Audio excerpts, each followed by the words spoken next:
Yo, just want to talk about the MSV today.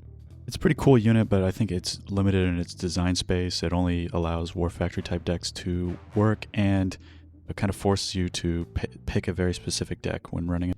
Because of limited deck slots, you're just always going to have some weakness in your deck, and you're not going to be able to have all the tools you need. Overall, I'd say the unit is pretty one-dimensional. It only allows one type of deck, and either it works and it's really good, or it doesn't work and it's really bad. I didn't realize it initially, but what you'll see in this replay is how hard the GDI War Factory loses to bike spam. MLRS does a lot better job of taking care of the bikes, but you can kind of see from these types of replays that there's a lot of effort that goes into breaking the fortress down once it's established, and you can even see it in the showdown events where it's really hard to break a setup fortress and why it's one of the more popular decks for that event. I don't think these changes are necessary, but they would be interesting to see from a gameplay standpoint.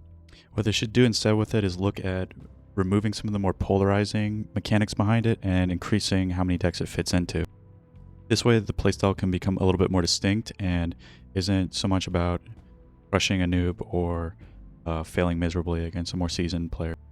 To make the unit less polarizing, I would lower the attack speed buffs so units like MLRS are less oppressive. With the decreased attack speed, I believe the unit could affect all other unit types. Then I would allow it to buff other units in other buildings, and then you could see it in a greater range of decks. I think you could see some cool synergies where you set up the MSV outside the base and send a lot of JJTs and other cheap units to die quickly and trade efficiently.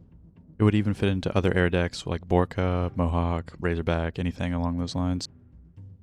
It can also work in tech decks, but having two harvesters usually keeps you from playing it on the field.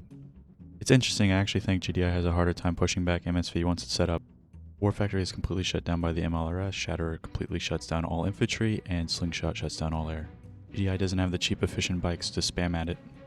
Your best bet is to switch between units pretty quickly like Mohawk, JJT, Predators, anything you got, and try and get them to have to move their units into unfavorable locations. If the silo is in the center and all the pads are around it, it's very hard to push into an MSV formation like that.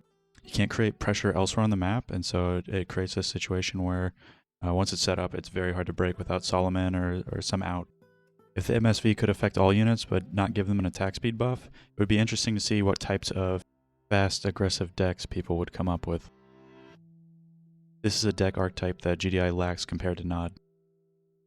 Unfortunately, I didn't save my ion for the right timer, so I lose a missile. You'll have to stick around for the next video to catch the exciting conclusion. Thanks for watching.